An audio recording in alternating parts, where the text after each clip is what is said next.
I've been living in this gated community for 30 years. Actually, I lived here before it became a gated community, though with the insecurity, I gladly gave my consent. But lately, things have gotten out of hand. The rules they make now are about more than just security. They are downright intrusive. I raised both my kids in this house, my husband died here, and I intend to give it to my kids when I'm gone. It's old-fashioned, but over the years I've loved it. But loving it has become hard, especially with the economy. I can hardly even afford my food and medication anymore, and now the roof sort of leaks and the plumbing is spotty, but I refuse to sell or move. This yard has seen so many family gatherings over the years, that it would be a betrayal to my family if I did. But I need help with the cost of maintenance, so I decided to take on tenants, good girls that work with my daughter. They can live in the basement since it's finished and has a private entrance. So I notified the community management board like I was supposed to, and I was surprised and annoyed to get a letter of rejection back. They were citing me for violating the HOA's restriction on rentals. I was shocked.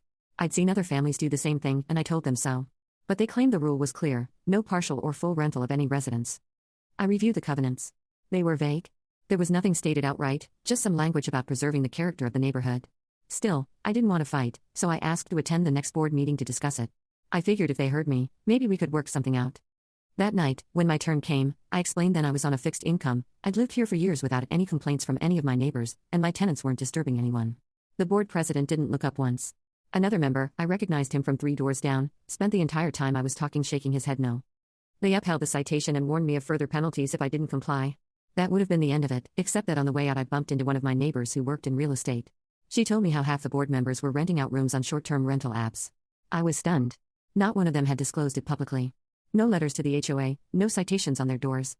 I spent that night browsing short-term rental apps and sure enough, I found several listings for homes in our community. 4 of the 7 board members were making a tidy profit renting out their homes while enforcing the very rule they used to cite me. I posted the links on the community group chat and it circulated fast.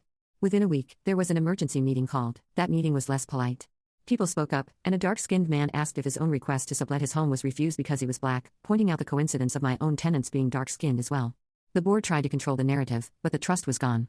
One member resigned on the spot. Another was forced to cancel his short-term listings after someone forwarded screenshots of his vacation rental page to the HOA email list. In the end, the board backed down. They removed the citation from my record and agreed to revise the outdated rental policy. Now, homeowners can rent part of their homes to family or long-term tenants, as long as it's registered. My tenants are still in the basement, and the arrangement is working out so well. The extra money is so useful, and I have young people around so I don't feel so lonely anymore, and my own children come to visit more often. They say it's to make sure I don't get bullied anymore. I don't care why they come, I'm happy as long as they come.